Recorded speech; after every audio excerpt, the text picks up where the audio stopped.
Fort കൊച്ചിയിൽ പുലർച്ചെയുണ്ടായ ശക്തമായ കാറ്റിൽ കൂറ്റൻ തണൽ മരം കടപുഴകി വീണ് 4 കടകൾ തകർന്നു.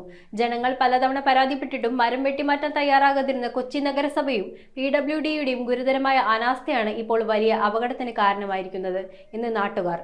രാത്രി സമയമായതിനാൽ വൻ ദുരന്തം തലനാരിഴയ്ക്കാണ് ഒഴിഞ്ഞുപോയത്. പുലർച്ചെ 1:30യോടെയാണ് ഫോർട്ട് കൊച്ചി ബീച്ചിന് സമീപമുള്ള PWD റെസ്റ്റ് ഹൌസിന് സമീപത്തെ കൂറ്റൻ തണൽ മരം കടപുഴകി വീണത്. സമീപത്തെ ഫ്രൂട്ട് സ്ട്രീറ്റിലെ 4 കടകൾക്ക് മുകളിലേക്കാണ് മരം പതിച്ചത്. കടകൾക്ക് വലിയ രീതിയിലുള്ള നാശനഷ്ടം സംഭവിച്ചിട്ടുണ്ട്. പകൽ സമയത്താണ് ഈ അപകടം നടന്നതെങ്കിൽ വലിയൊരു ജീവഹാനിക്ക് തന്നെ അത് കാരണമാകുമായിരുന്നു. അപകട ഭീഷണി ഉയർത്തിയ ഈ മരം വെട്ടിമാറ്റണമെന്നാവശ്യപ്പെട്ട് പ്രദേശവാസികൾ പലതവണ അധികാരികൾക്ക് അപേക്ഷ നൽകിയിരുന്നതാണ്. പരാതി കൊടുത്തിട്ടുണ്ട്, തഹസിൽദാർ കൊടുത്തിട്ടുണ്ട്, അതേപോലെ തന്നെ നമ്മൾ ഹെറിറ്റേജ് കമ്മിറ്റി കൊടുത്തിട്ടുണ്ട്. നമ്മ ഈ മരം ശോചനീയാവസ്ഥ എപ്പോഴെങ്കിലും വീയാന്നുള്ള നമ്മ പേടിച്ചിട്ട് നമ്മൾ 3 വർഷമായിട്ട് ഇത് ഫോളോ അപ്പ് ചെയ്തുകൊണ്ടിരിക്കുന്നത്. ഒരാളുണ്ടായിരുന്നു, അയാൾ ഇറങ്ങി ഓടിയോണ്ട് രക്ഷപ്പെട്ടു. ഇത് എത്ര മണിക്കായിരുന്നു സംഭവം? ഇന്നലെ രാത്രി 1 മണിയോട് അടുപ്പിച്ചത്.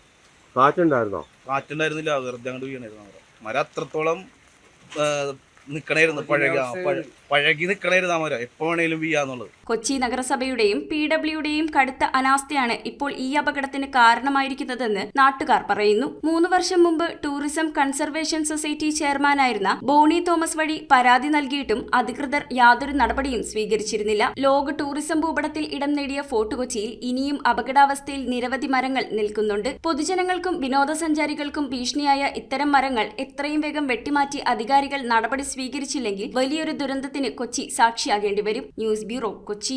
റോയൽ കൊച്ചി 15 വർഷമായി പള്ളുരുത്തിയിൽ പ്രവർത്തനം ആരംഭിച്ചിട്ട് എല്ലാ സർവീസുകൾക്കും 30 ഡേയ്സ് സർവീസ് വാറന്റി. സർവീസ് അടുത്തിരുന്ന് കാണാം. പഴയ ഫോൺ എക്സ്ചേഞ്ച് ചെയ്ത് തവണ വ്യവസ്ഥയിൽ പുതിയ മൊബൈൽ ഫോൺ സ്വന്തമാക്കാം. ഡോർ ഡെലിവറി സംവിധാനമുണ്ട്. റോയൽ കൊച്ചി.